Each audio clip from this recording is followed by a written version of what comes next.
And we are live. Hi, everyone. It's Wednesday. You know what that means. It's Closing Show Live Day. It's the first time you've joined us, got the ping, and don't know what this is. Don't worry about it. I'm going to let you know what this is. The Closing Show Live is a weekly live show featuring the people of Proposify, sales stars in the trenches, and revenue leaders. The Closing Show Live is hosted by me, Nadia Milani, VP of Marketing at Proposify. Every week, we discuss the challenges we're facing, the no BS lessons we're kind of going through, so you can learn how to crush your close rates. The Closing Show Live is brought to you by Proposify. Get consistency, control, and visibility into your proposal process. I feel like I want to wrap that one day. Start your 14-day trial today at proposify.com. So some really just high-level housekeeping. I do this every single week because every single week it happens. And so a few things. So one is if the live sometimes does freeze. If it does that, just press pause and press play. You'll be brought right back into the show. You can catch the recording of this Closing Show Live on Proposify's LinkedIn page, or go to YouTube, search Closing Show Live, and you'll see it there. To win a prize, today we're giving away a Closing Show Live and Proposify swag pack. And I didn't ask our guest today if they can also do a swag pack, so maybe I'll ask the guest later, but you will win one. So all you got to do is ask a question. So simple. Just type a question in the comment section. We'll answer it. And then Hunter, our BDR extraordinaire, is going to spin the prize wheel at the end of the show, and you will be selected. One person will be selected to win all the amazing stuff. So I think that's it. That's all the housekeeping. So today's guest really doesn't need an introduction, I don't think, but I'm going to introduce her anyway. Jen Allen, and actually, I know you got married, Jen, and I never asked you how to pronounce your last name, but I think it's Knuth or not. Is it? You're going to let me know. But Jen Allen is here today, and she is a marketer or seller turned marketer at Lavender. I'm a marketer turned BDR leader at Proposify. So there's a whole bunch of selling and marketing stuff happening, and we're going to talk all about it. So welcome, Jen, to the show. I want to bring her in, Hunter. Hey, Jen. Hey, my fellow tall queen. I'm so excited to be here. I know. So I heard through LinkedIn comments that we're both really tall. I'm almost 6'2", which is unheard of in most cases. And you're tall too, but I think you're 5'11" or something like that. 5'11". Yeah, I aspire. I kind of keep hoping I'm going to keep growing. It's not happening, but I love that you're 6'2". Amazing, tall power. So how do I pronounce your last name? And for anyone who sees Jen in person, you have a hyphen. I used to have one for a very long time, and I dropped it because I remember having to explain how to pronounce my last name. So I actually dropped my maiden name after a while and became Nadia Milani after I hyphenated for many years. How do I pronounce your last name? Sorry. No, it's okay. I actually pronounced it the same way you did to my husband back when we were first dating for the first 3 months. He's like, it's Knuth. It's Knuth. So that's a strong K. So don't fret. Thank you. And that was actually something I had on my list to ask you on the pre-show. And then I just absolutely forgot. So thanks. We're here. We're doing it. But we're going to, you know what, just get right into it, because you have an amazing story. I've been following you for so long, and I'm sure a lot of the people joining us today or who are listening after at the recording, they've also been have been following you. You were a seller. So you were a seller for many years and giving a lot of amazing advice before anyone was really giving advice freely on LinkedIn. And then you turned marketer. Can you just walk me through that journey? Because I always find that there are interesting stories. How does a seller go into marketing? How does a marketing go into seller? But I want to hear your story. Yeah. So like many people in sales, never thought I would be in sales. I started off in account management primarily just because I was looking to get out of Penn State. I was doing a job locally in Penn State after I graduated. A college roommate was working at this company, corporate executive board. I actually interviewed for an event manager job. They put me in an account, basically like a BDR role. And I was just grateful to be able to be living in DC in a city, which is something I never thought I would do. So I took that job. And then throughout the course of my career, I was just really lucky to work for an organization that had just the most phenomenal talent. And so that's in many ways what kept me there, is I just always felt like there were people I could learn from. And so I would switch from account management to AM with upsell, cross-sell. And then I went down the hunter path. And then I went to the big game hunting path, selling 7-figure deals. And then I went to the chief evangelist role in my last year at Challenger. When I left in December, I had no intentions to leave and become a marketer. I never candidly thought I would work in marketing, but Lavender was a brand that I have loved for a really long time because of the problem that they solve, the people that work there, the way that they show up. And so when Will Allred reached out to me and said, I've got this crazy idea for this community role, First thing I said, I was like, I can give you 5 people who've done community and I'm not one of them. Go talk to these people. And he was like, I think we think about community a little bit different and we'd love for you to come work and lead that up. So that's how I got here. It was really kind of all by chance. It wasn't like I'm going to go be a marketer. It just, here I am. That's amazing. But I always believe this. It's like the people that haven't done it before, so for some reason, most of the time, just crush it. And I think it's because people will bring new perspective to it. So I find that I've always kind of jumped categories and roles, but as well as I've done like different, I've always kind of been the new person in town. Like I'm actually new to SaaS. I've only been in SaaS for 18 months. Yeah. Yeah. So, and I'm not saying that I'm crushing it, but I'm just saying that it brings fresh perspective. So I love that you went from sales into community and you never did it before. And you were Yeah. And I think it's interesting to hear you say that because it's my first time in SaaS too. It's my first time in marketing. It was my first time using like a Mac and Slack and all of these things. And I will say at the end of the first week, that end of that Friday, and Will already knows this, I like got up from my computer, I went to my bed and I just put my head in my pillow and I was like, what am I doing? I don't know anything. Like I went from a place where I was so confident and so sure of myself. So in many ways, I think it gave me a totally new perspective on what it's like for people who are just starting off in sales or in marketing or these other areas, just to feel thrown off your axle like that. I think it's good for us to find those moments, even if we've got, the imposter syndrome of, can I do it? Or am I going to be successful at it? love it. So I love that you're at Lavender now. And I heard there's like a lot of Wills that work there. Why are there so many Wills that work at Lavender? Like 3 or That 4, is I think now. Yeah, that's probably like the number one question I get. It's usually like, why do so many Wills work there? And why is the company called Lavender? And when Will Aiken started, we all changed our name to Will on that day on LinkedIn. And of course, it was a day where like I had some promotional thing about a speaking event I was doing and it came up Will Allen. And I was like, oh, this is probably not the most thought out thing, but it does make it fun and it's playful, which I love. I love it. So you've been now at Lavender for a little bit. I love that that Lavender is really a tool for mostly salespeople, and I remember you like reached. So you had talked about just like email outreach just recently. And I love the post because you talked a lot about how to use like the right messaging in cold emails, how to make them stand out, and you specifically started talking about ROI and COI, which I haven't heard a lot about, so it was a really great reframing of first of all ROI and how it works with COI. So why don't you just give me a little bit of a breakdown of that? Because I just thought it was really stand out, and I think it's just really contextually relevant considering the market that we're in.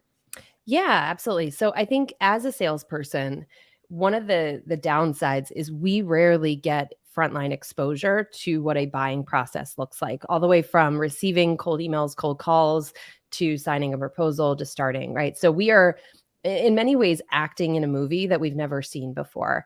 And so when I was a salesperson, we used to, like every company, have really strong ROI statements. Like we had customers that 15 times their growth using the challenger methodology. And so independently in isolation, I would look at that and say, well, who doesn't want that? What an incredible return. But what I failed to appreciate because I was insulated is pretty much every supplier is saying that, right? I still want some buyer to go out there and buy every single like 15 time, 20 time ROI tool and be like, what did I actually get from it? Because I'm sure it's not a multiplier effect. I would love to count how many times you do that, like 50 times, 20 times in my inbox.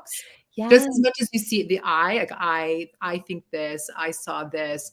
I love to actually count how many 20 times ROI messaging I see. And I'm sure it's probably at least like 45 to 60% of all emails. Agreed, right? And again, I have a ton of empathy because as a seller, I made that same mistake because I thought, hey, I really care about my customers' outcomes. Like I'm just trying to help them see a way to improve their performance. But where we miss out as salespeople is we don't see the full inbox. So to your point, we don't see that 40% of emails talk about it. And what we fail to realize is it becomes noise. It's not to say ROI is not important. It is, and it has a time and place in the sales process. But we as humans, we rarely respond urgently to things that are about realizing a benefit. And particularly right now, when it is a very uncomfortable motion for a leader, even a C-level leader, to stand in front of their CFO and say, I want a bunch of money, even though we've just laid people off and talked about, cutting budgets and things like that, it's rarely going to be enough to activate them to do it, because the natural question is, sure, but just because this company over here saw 15 times ROI, what if, what if, what if, what if, what if? And so it is thinking from that buyer's perspective and saying, if I'm going to get someone to feel an urgent reaction, I actually have to talk about the cost of doing nothing or the cost of inaction before I present this vision of how amazing this world will be on the other side. And I'll give a very quick example, because this kind of, I think, brings it to life. When I was preparing for my wedding in March, I kept setting my alarm every day for like 5 a.m. to go work out.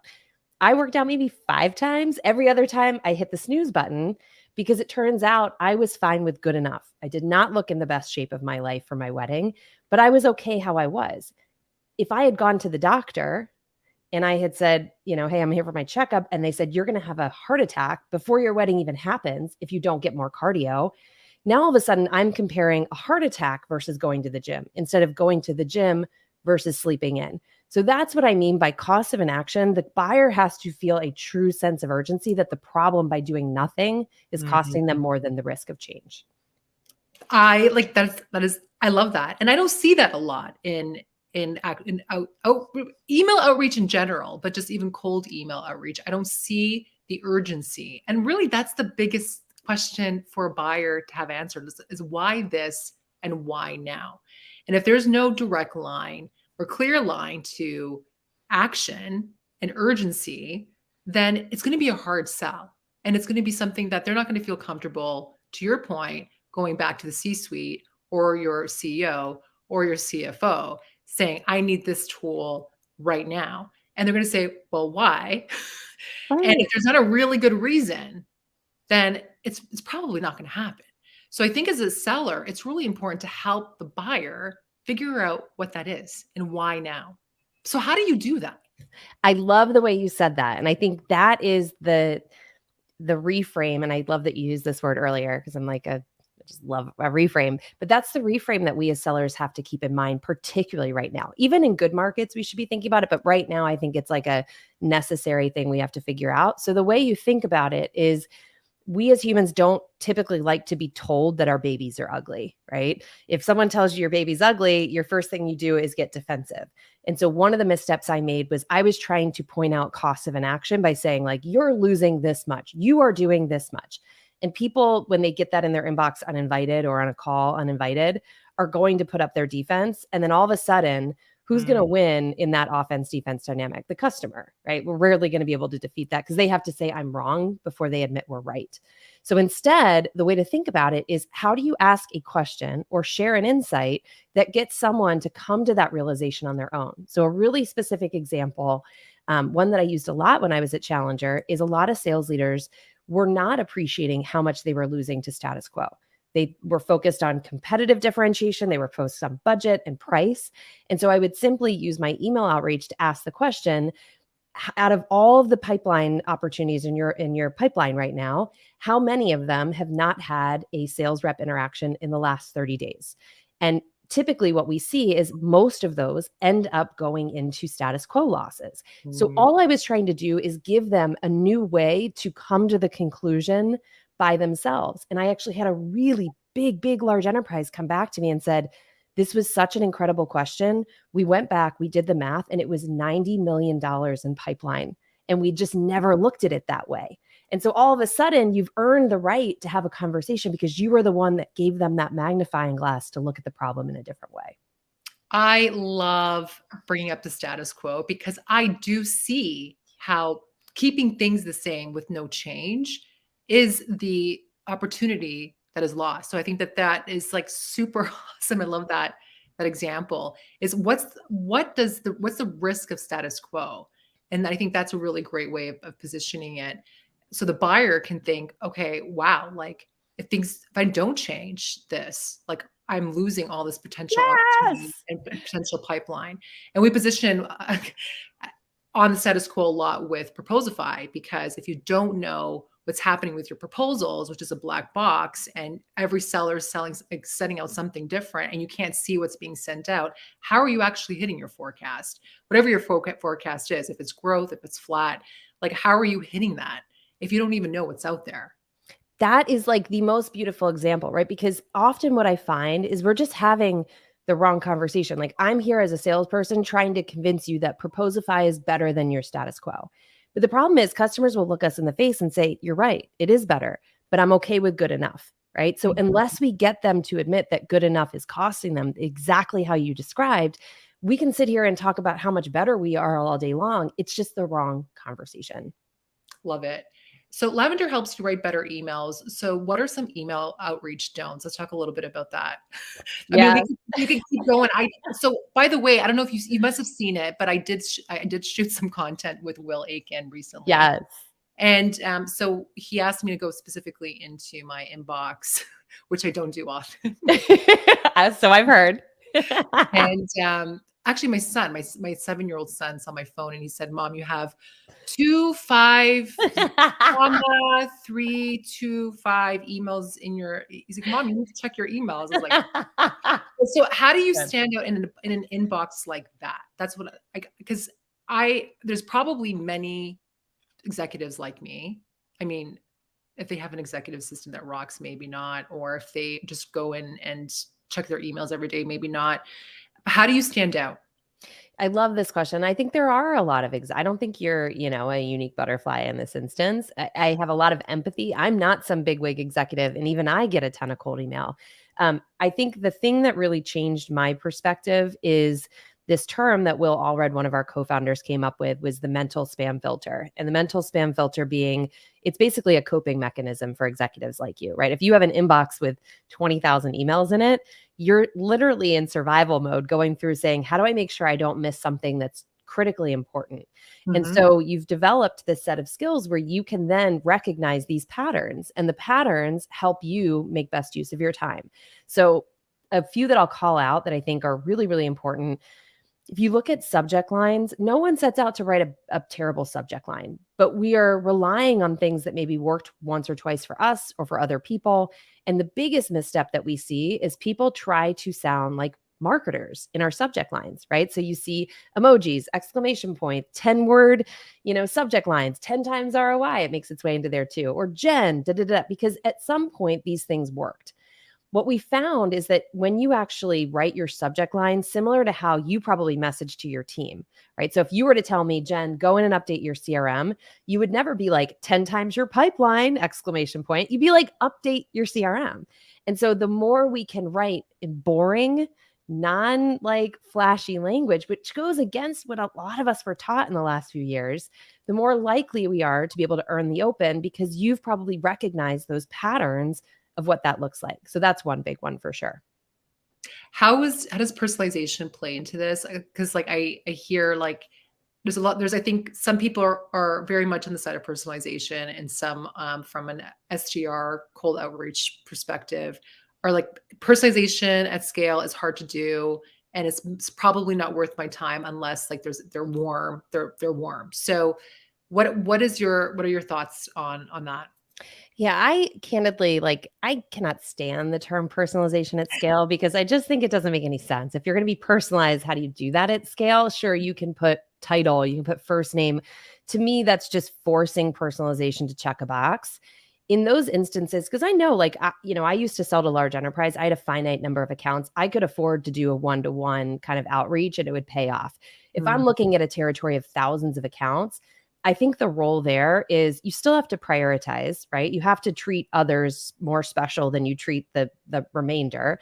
But for when you're looking at the masses, you still can do relevance. You can still represent a really informed point of view around, as we were talking about earlier, problems they're underappreciating that are causing their status quo to cost them something. Whether or not if I have a freaking dog or I went to Penn State or any of that, it just doesn't matter. It's not adding anything to the message. It just appears as a forced play. If you do have something that you're like, hey, I did find something really cool, and I'm struggling to make the connection between my message and the personalization, what we found is if you put it in the PS and you do like, hey, PS, by the way, saw you volunteered last week in a dog shelter. I've got 2 rescues of my own. Love to see that. That actually we saw has a 35% increase in replies. So you can use it, but just don't force it to try to say like, look, do I get brownie points because I did it? Don't put personalization at scale in the subject line or header. Yes. Please, my You will not have Jen or Nadia open that email. So just curious. So do you answer cold emails? I'm just curious. And what makes you open the email? Yes. Okay. I love this question. I know you had answered this too. So I have answered a few cold emails that I really loved. So one was from a guy that didn't ask for anything. I'd never heard his name, never saw him on LinkedIn. This was truly cold. He just sent me a note with him. I think it was like my 40th day or something at Lavender. And he said, wanted to give you some breathing room. Noticed you're standing up community. Didn't see that Lavender has its own community. So in the event that you're thinking about this, this was a framework that was really helpful to me. And he linked me to this badass guide about how you stand up a community. And I responded to him right away. One, just being like, thank you. In a sea of people asking for things, you gave and you were spot on in terms of hypothesizing a problem I might be having. And then two, I just did his podcast yesterday and he's just starting out. And truth be told, I say yes to every podcast. So I wouldn't have said no to him if he asked. But as you know, my dog had passed away last week. And I was kind of like looking at my calendar being like, what can I push out? I'm just like not feeling it. And I kept his because I remembered in a time when he could have just like whipped through it, he took that extra mile or he took that extra step to make it personalized. So that's one. And then two, beyond the give is just there are, because I manage events and partnerships, there have been some really solid outreach that have, again, made an observation about Lavender. They didn't lead with, we work with logos like this, this, and this. They said, hey, from an outsider, it looks like Lavender is trying to do this. Not sure if being exposed to this type of audience would be helpful, but if so, happy to talk about what that would look like. And it's that unsure tonality. It's not, I know you, I know everything about your business. It's just like, I'm making an effort. And when you're in the neighborhood, like that to me deserves a reply. Whether or not we work with them is a different conversation. But at that point, I think we're just looking for a reply. Love that example. I just want to say hi to everyone who's joining me. I actually did, or us today.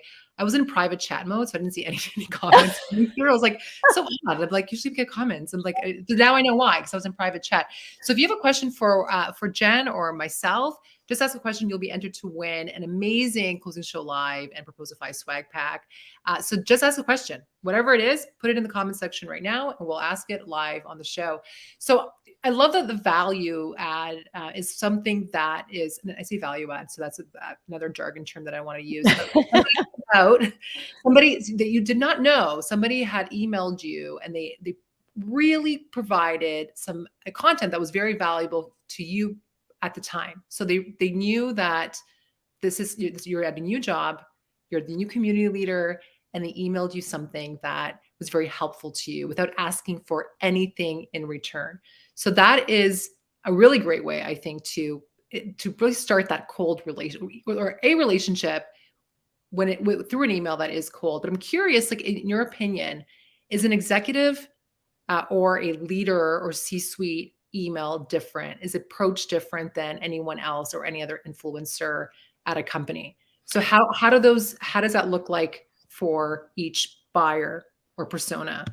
I mean, this is just my opinion. I think the focus on length and the tightness on relevance is just the most important. I think it should be important to everyone. I don't personally believe we should treat people like different because of their title, but I will say, I don't think you can get away with bad behavior when you're like reaching out to the CMO of 3M. So I think we just have to be on our best behavior with that. But I do think at the end of the day, we're all humans, right? And if you are an executive, I can only imagine how much take is happening in your inbox. So I hate the term pattern interrupt. I think it's gross and I'd love for us to come up with something else. But I do think just the sheer act of giving, if we think about how we show up as humans, when someone gives us something unexpectedly, what is our feeling? It's gratitude. It's wanting to match that and give back. And whether that's as simple as just a reply, like I love when I see executives who are like, it's the wrong time or it's the wrong fit, but I really love the time you took to do this because you know you've left that person with a positive impression and things change. Sales is not a short-term game. Love it. Matt asks, have you found that different industries, construction, manufacturing, et cetera, respond differently to these outreaches, or do the best practices remain the same?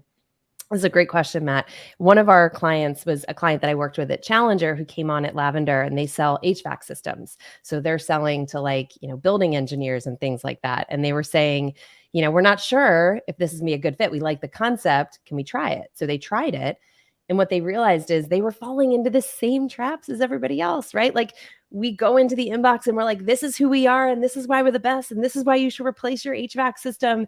And so, yes, the subject matter of the email was different, but when they started applying those principles, they saw the same thing, our customers who sell SaaS saw, which is just you got to show up like a human in the inbox if you want to stand out.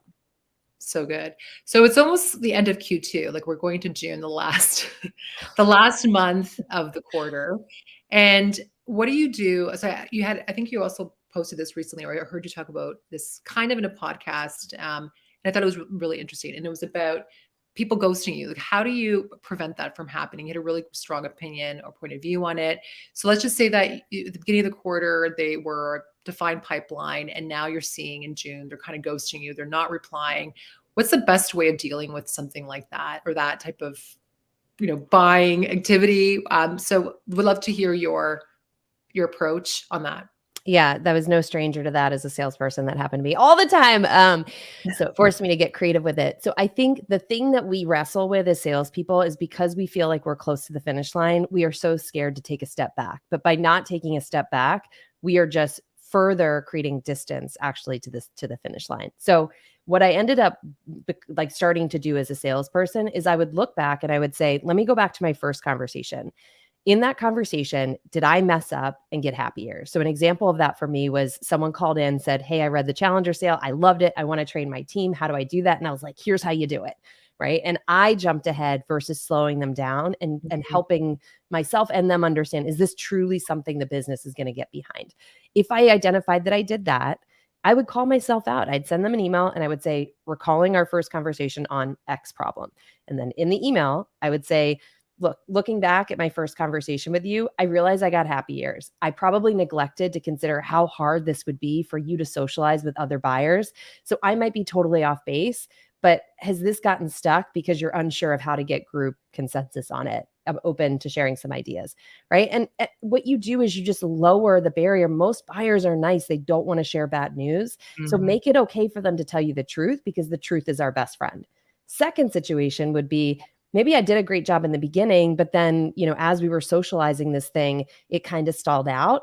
It's same thing. Be as honest as possible. Hey, when we were on that group meeting, or when you were talking about so-and-so, it felt like maybe this competing priority they shared could have taken precedent. Is that what happened, or is something else happening here?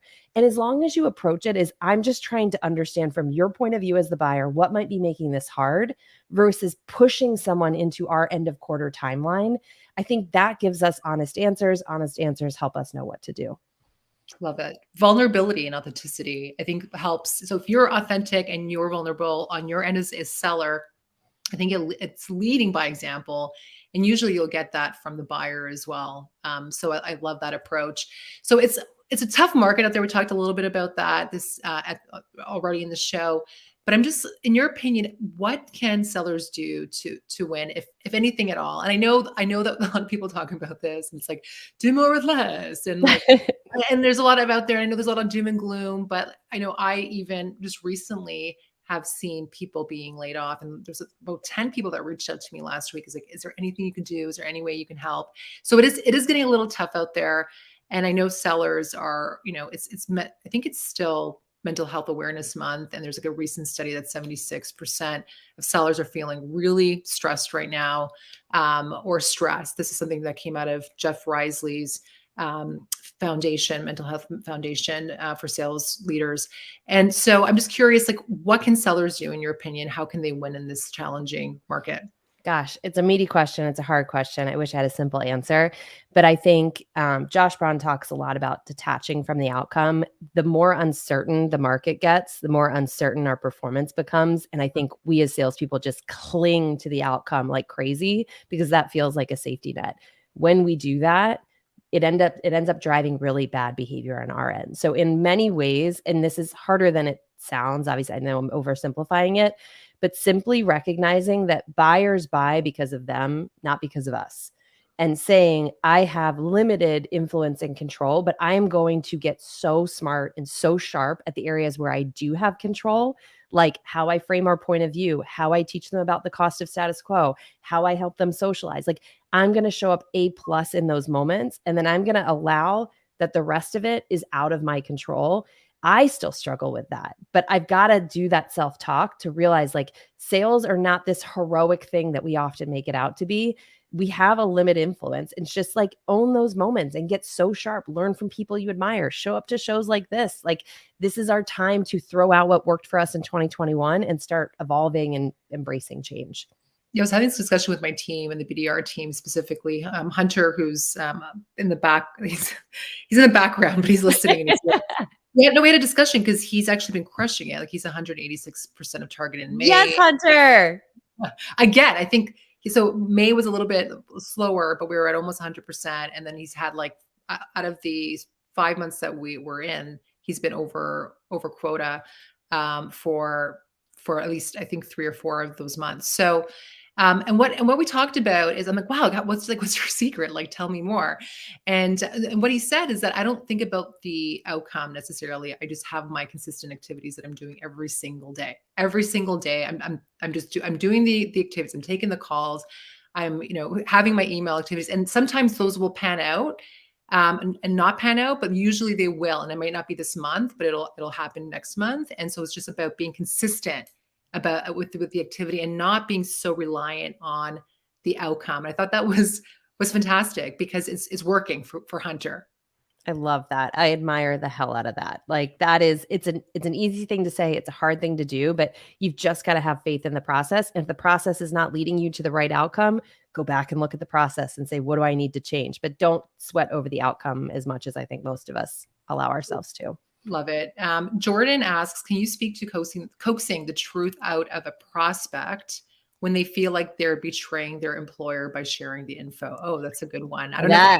I have some thoughts on it, but I'll let you take it first. Okay. My thought is like one of the things that I learned from Challenger is there's basically 3 types of buyers you interact with. It's talkers who will talk to you all day long. They'll say all the right things, and then they never mobilize your deal. Then you've got mobilizers who may present as skeptic initially, but are really effective at driving change in their organization. And then you have blockers, and blockers are just people who block and protect status quo at all costs. When I hear Jordan, when I hear you say that, the first red flag for me is maybe I'm talking to a talker, because someone who is really motivated to change, someone who has the ability to make change happen in their business is leaning on a supplier to help them do that, right? If I hear someone is fearful of, can I say this? Am I allowed to say this? I'm not saying that's the case in all instances, but I would really go back to the board and say, am I truly with someone who is capable and motivated to make change happen? Or have I allowed myself, maybe because my pipeline's drying up and I'm holding on to what's in there, to let myself spend time with someone who might not be as motivated to change as we'd like them to be? I don't have a better answer than that. So I'm going to competition. What Jen said, but I know that because I'm a buyer of a lot of software, I know I'm a marketing buyer, and I have a lot of marketing friends, but I do. So I think that there's going to be certain things that you could probably get a lot out of the buyer. You can get a lot of truth, but there will be certain things that they hang on to, like they don't want to share, they don't want to release, or they don't want to tell you as a seller for whatever reason. But I think it's about really building that relationship and building that trust. So if you can do that from the onset, and a lot of it is from what you said, providing value, providing and really understanding the problem, and helping the buyer build the business case and being there with the buyer as and I know this is something that is said a lot on social media, but really being there, almost consulting them through the process, I think builds a lot of weight in getting the truth from the buyer. But it could be a sticky situation if you don't get what you need. But I love what you said about the challenger model on that, Jen. And I can't believe it, but we're out of time. It's already 5 minutes over. Thanks everyone for joining us today, especially Jen. Allen-Knuth, right? Yep, you got it. I got it. Yes. So I wrote it down. Now I know it for forever, and hopefully we meet each other in real life. There's going to be a lot of information happening over the summer, and I hope I actually meet some of the viewers. We have really great, committed, and awesome viewers that come almost every single week. Some of them, we have new people coming in, so I'm looking forward to getting out there and just meeting people in real life. I'm actually flying to New York right after this. I have my jacket on. Yay! I press like end the broadcast or stream, and I'm actually going back. I have my suitcase right out of the door. So thanks everyone joining us today. Jen, if somebody wants to get in touch with you, how do they do that? LinkedIn, Jen Allen-Knuth, just like you see it on the screen. That's where I hang out most of my time. Amazing. And sorry, Hunter, want to come back in for the prize wheel? Absolutely. Yay, Hunter! Overachiever. All right. Spin the wheel.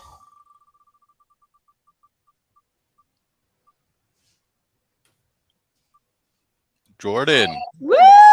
Jordan! Just by a hair there. It was almost that. Love it. And why don't we from Lavender add a 30-day free access to Lavender to your bundle, just to add some sugar to it. Woo! Thank you. So Jordan, we'll get in touch with you right after the show. You can email marketers@proposify.com to claim the prize. So join us next week. We're going to have Chris Bogue on the show. He's the video expert. Chris is the man. He is the man. We're going to dig deep on how to use video to close more deals. Thanks everyone for joining us today, and see you next time. Thank you. Bye.